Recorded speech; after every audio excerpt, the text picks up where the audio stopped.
Hello everyone, and welcome back to your daily government and financial news update. As always, I'm interested in hearing your thoughts on everything, so make sure to give this video a like, but also leave a comment giving your thoughts on everything that is currently going on.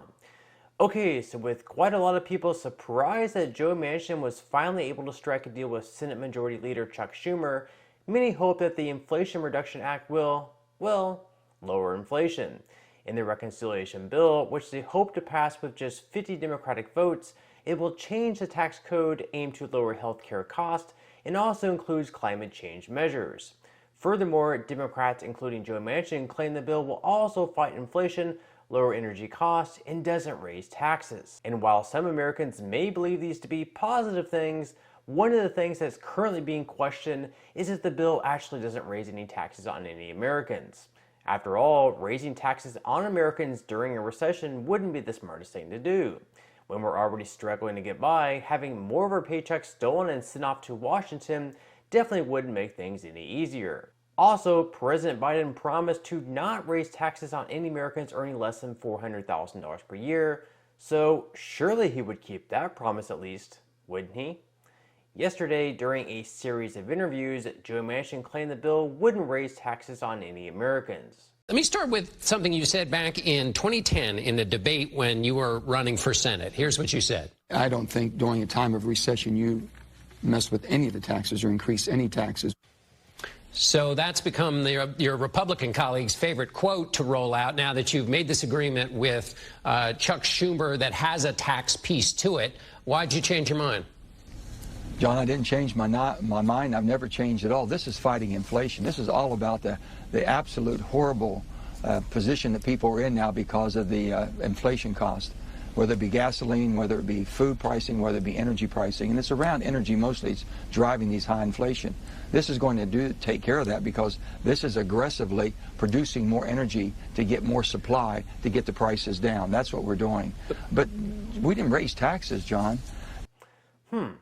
So if that's right, perhaps this bill wouldn't be so bad after all. Though he could have fooled me, because according to the Joint Committee on Taxation, the tax proposal in the Inflation Reduction Act would actually raise taxes on every single person making over $30,000 per year. And half of this tax burden would actually fall on people making less than $400,000 per year, a group that President Biden promised to not raise taxes on at all. If you look at the chart up on the screen, you can see there's even an increase in taxes for those earning less than $10,000 per year, which is quite ridiculous in itself. Furthermore, it's being estimated that the proposed 15% minimum tax on corporate book income could be the most economically damaging provision of the bill, which will reduce GDP by 0.1% and cost about 27,000 jobs.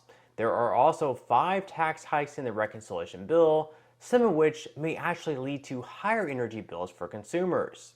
When Joe Manchin is confronted with this data, he has this to say. Well, here's the Tax Foundation. They say the proposed 15% minimum tax on corporate book income is the most economically damaging provision in the bill, reducing GDP by 0.1%, costing about 27,000 jobs. Here's Americans for Tax Reform. On the energy portion, the legislation would impose a regressive tax on oil and gas development based upon emission levels of methane during production, leading to higher energy bills for consumers and higher costs of everyday products. Are they wrong? We've worked with all those industries all the way through this piece of legislation on my side. All of my staff did. And when they're talking about the things they're talking about, that's not true at all. So Manchin says it's not true at all, but it's hard to deny the real numbers. Regardless, even with Joe Manchin's support, they'll still need to pick up votes from other key Democratic senators such as Kyrsten Sinema, who in the past has been opposed to closing the interest tax loophole. When Sinema's spokesperson was asked whether or not she would support the bill, they said that she was still reviewing the bill and hasn't yet made up her mind. Other than Kyrsten Sinema, the bill would also need to pass in the House, where Democrats currently have a slim majority. Many House Democrats, especially those in higher tax states, would like to see the full state and local tax deduction added back in the bill, where it's currently capped at $10,000. Now, before there was no cap in the deduction, meaning that people in higher tax states such as New Jersey, New York, and California would be able to pay fewer taxes at the federal level simply because they can subtract their state and local tax from whatever they owed at the federal level. So they're owing a lot of taxes at the state level, they can reduce that amount from their federal taxes. Of course, by doing this, those have argued that it would actually be a tax break from the rich because they would be able to deduct a lot of their state and local taxes from their federal taxes, so it would give them a tax break at the federal level.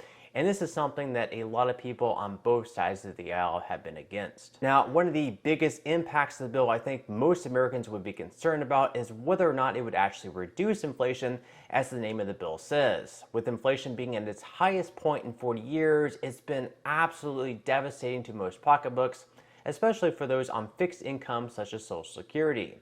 And according to the Minneapolis Federal Reserve president, even they keep getting surprised by the new data on inflation.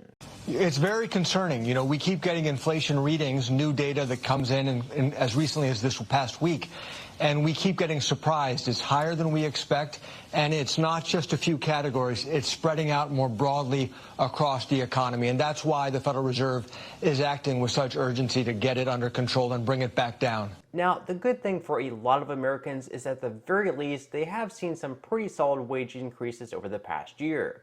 We've seen many companies forced to raise the wages of employees just because they've struggled so hard to find workers in a time of high consumer demand. Those who would normally earn right around minimum wage or slightly more are now receiving a good amount more, and a lot of jobs are now paying right around $15 per hour or more, depending on the location. However, despite these wage increases, inflation has actually been so bad over the last year that inflation is actually outpacing wage increases, meaning that if you saw a 6.1% increase in your salary over the last year, normally that would be a really good increase, you would have actually seen a decrease of 3% just because inflation has been so high. Now, the Federal Reserve president of Minneapolis also echoes this, saying that most American real wages are going down. For most Americans, their wages are going up, but they're not going up as fast as inflation. So most Americans' real wages, real incomes are going down. That's why families are finding it increasingly hard to make ends meet. When they go to the grocery store, when they buy necessities, they're not able to buy as much because they're getting a real wage cut because inflation is growing so quickly. I mean, typically we think about wage-driven inflation, where wages grow quickly and then that leads to higher prices in a self-fulfilling spiral. That is not yet happening. High prices and wages are now trying to catch up to those high prices. Those high prices are being driven by supply chains and the war in Ukraine, among other factors. And so we need to get the economy back into balance before this really does become a wage-driven inflation story. As I mentioned before, inflation has been particularly hard for those on fixed income such as Social Security, but thankfully for the cost of living adjustment, in 2023, those on Social Security benefits could receive a bump as high as 10.8%, at least according to the Senior Citizens League. Furthermore, there are currently a few different bills in Congress to reform Social Security benefits, one of which by Bernie Sanders and Elizabeth Warren, that would raise payouts by $200 per month or $2,400 per year. Additionally, the proposal includes a higher minimum benefit indexed to 125% of the poverty line and would restore student benefits of up to age 22 for children of disabled or deceased workers. The plan would also change the way cost of living adjustments are calculated, attempting to tie the increases to things most seniors pay, such as medical expenses. So with that said, if you would like to see this plan pass and receive an increase of $200 per month, if that would help you out, or perhaps something else, let me know in the comment section below.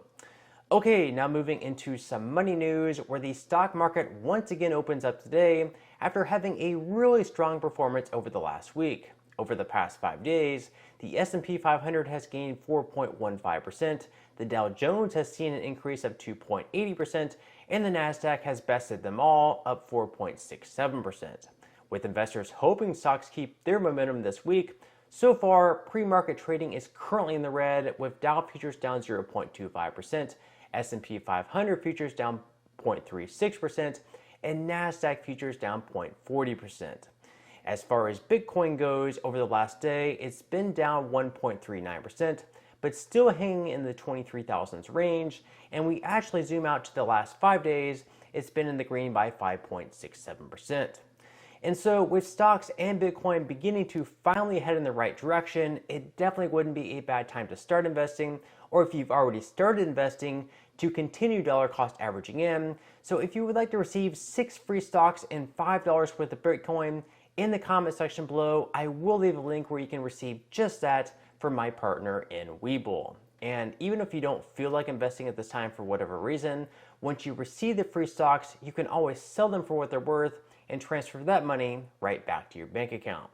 Now, in total, you should be receiving a value of around $50 or more. Some people have received over $3,000 in the past, which will be taxable, but still, you can just think of that as some free extra money with just a few minutes of work. But on that note, I'm going to go ahead and wrap up this video. If you enjoyed the content in today's video and you would like to see more like it, I would encourage you to give this video a like, subscribe to my channel, and also ring the notification bell. That way you will be the very first to be notified when I do release future videos. And until next time, I hope you have a wonderful rest of your day, and I'll see you in the next video.